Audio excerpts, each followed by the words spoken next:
Welcome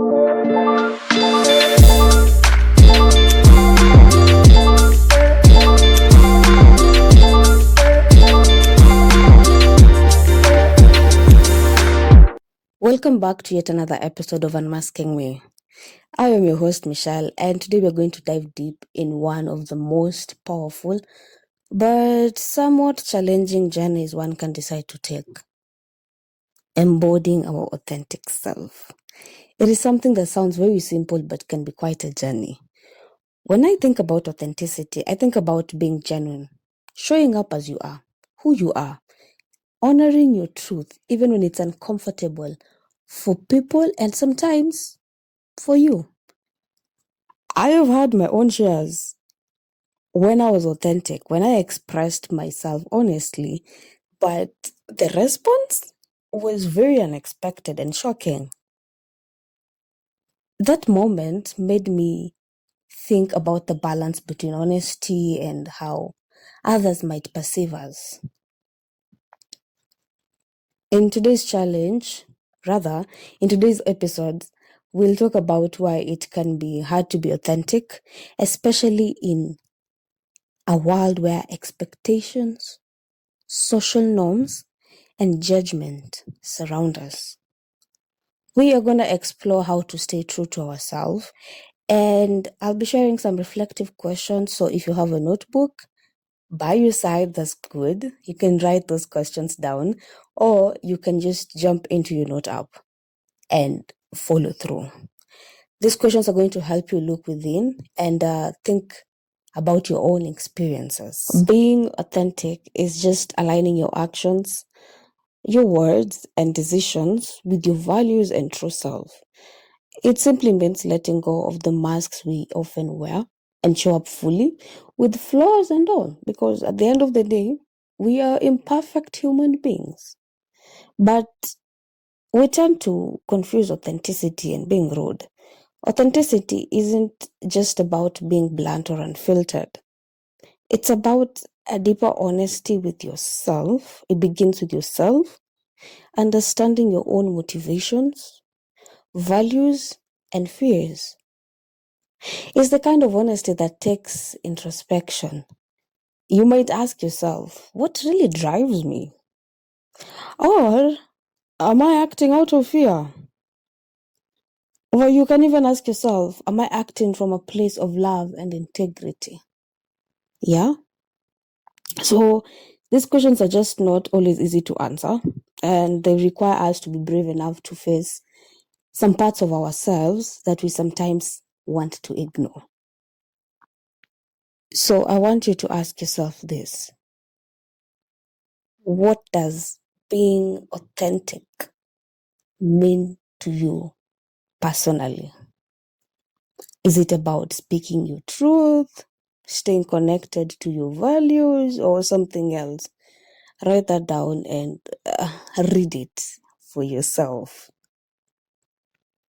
I've had a close friend tell me about authenticity, being authentic, and one of his many definitions made me smile and made me wonder, because he said, Michelle, being authentic is being able to dance in a room full of people. Either you know them or you don't know them, but you're just vibing to the good music, not caring about what they'll think about your moves, if you have the coolest shoe, or if you dress nicely. It doesn't matter to you. That, Michelle, is one of my many definitions of being authentic. And I looked at him and laughed, and I'm like, okay. So think about it. What does authenticity mean to you at a personal level? When I come to think about it, one of the biggest barriers to authenticity or to becoming authentic is pressure. I'm not talking about any other pressure, but social pressure. We live in a world that often rewards conformity. From a young age, we are taught to seek approval at school, at home, and in social circles. But as we grow older, we start to realize that fitting in might mean hiding some parts of ourselves. Now, this brings us to a very difficult question. Is the approval of others worth the cost of sacrificing who we truly are? Sit on that. Now, I know it's a tough balance because as social beings, we want connection.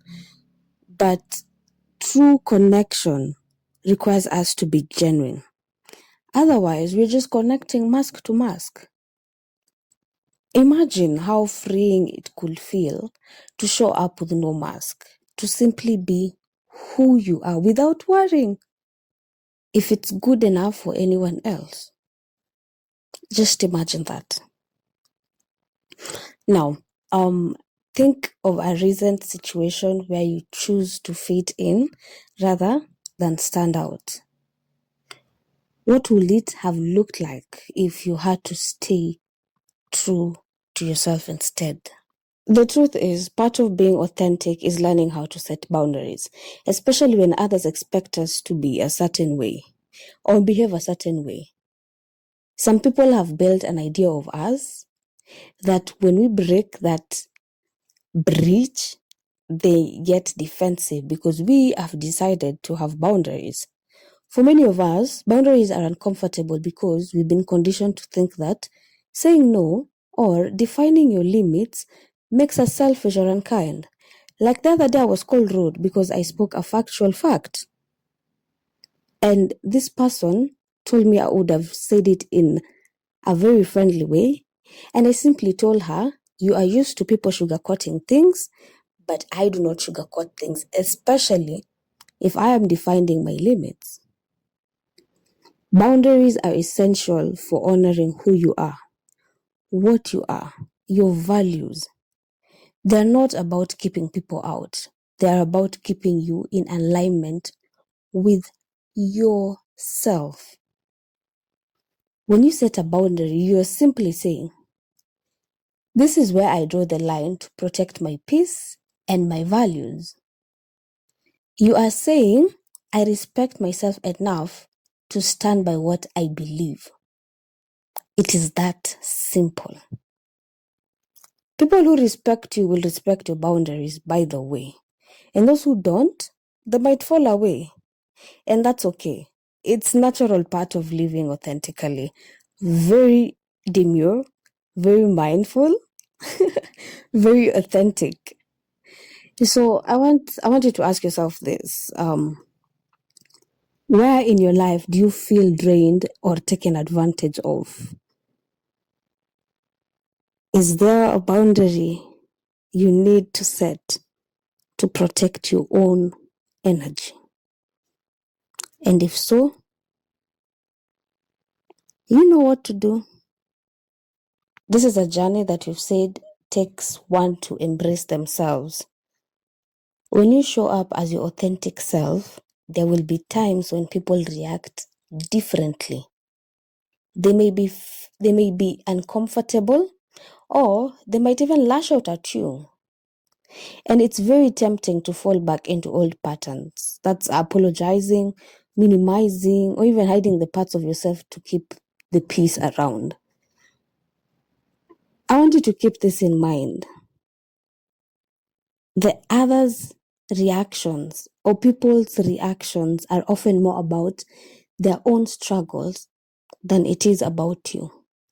Sometimes people are simply not ready to hear the truth, especially if they still carry some wounds.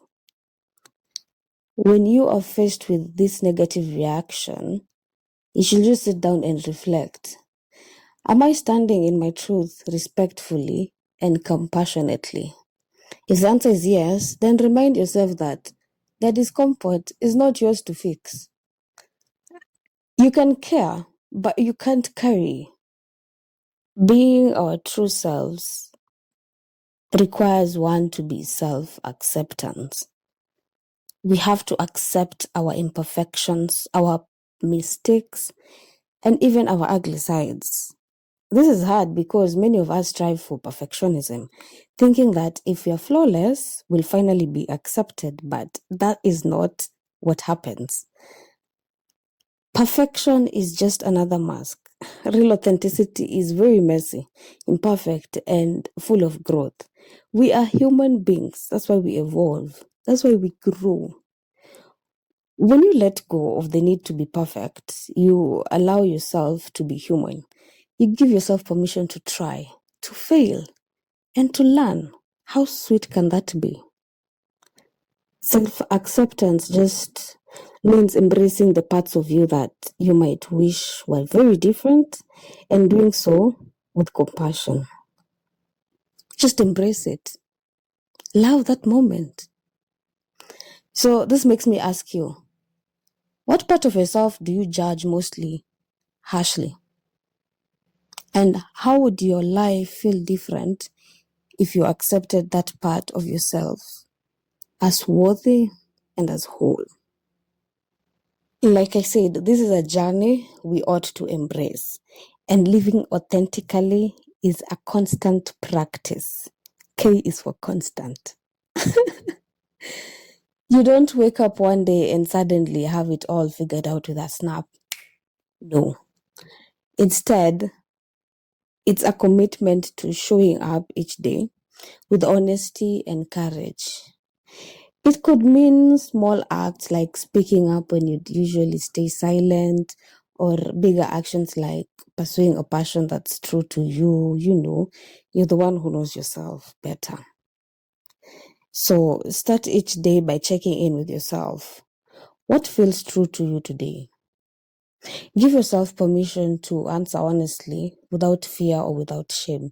Remember, this is a conversation you're having between you and yourself. No one else is involved. As we wrap up today's episode, I want to invite you to reflective meditation. I love meditating because it keeps me intact or self aware with my surroundings and what is there. So you can find a comfortable place, either when you're standing or you're walking or you're going to work or you're in transit, whichever. You can close your eyes or you can open your eyes, but I want you to be in control of your breath. Take a deep breath in and out. Concentrate on your breath.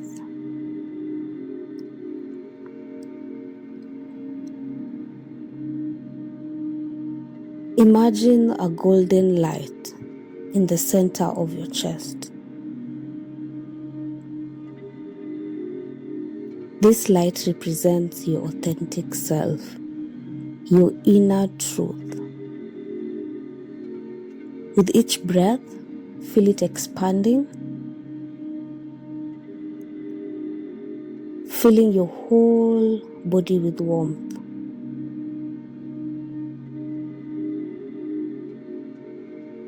Bring to mind a moment where you felt truly yourself. Maybe it was a conversation, a decision, or a small act of self-expression.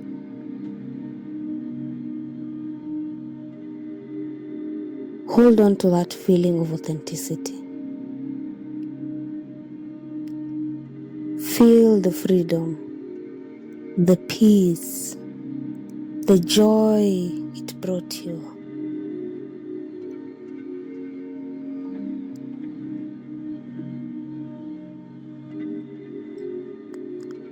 Now repeat this silently to yourself. I am worthy of being myself. I honor my truth with courage and kindness. I will be patient learning myself.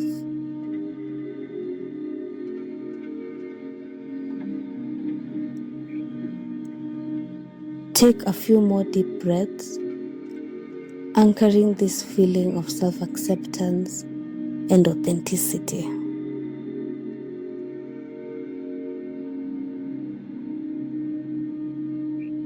And when you're ready,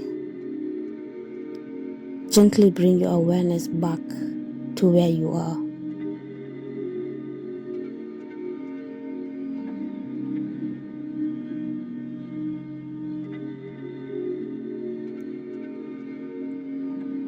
Thank you for sharing this space with me today.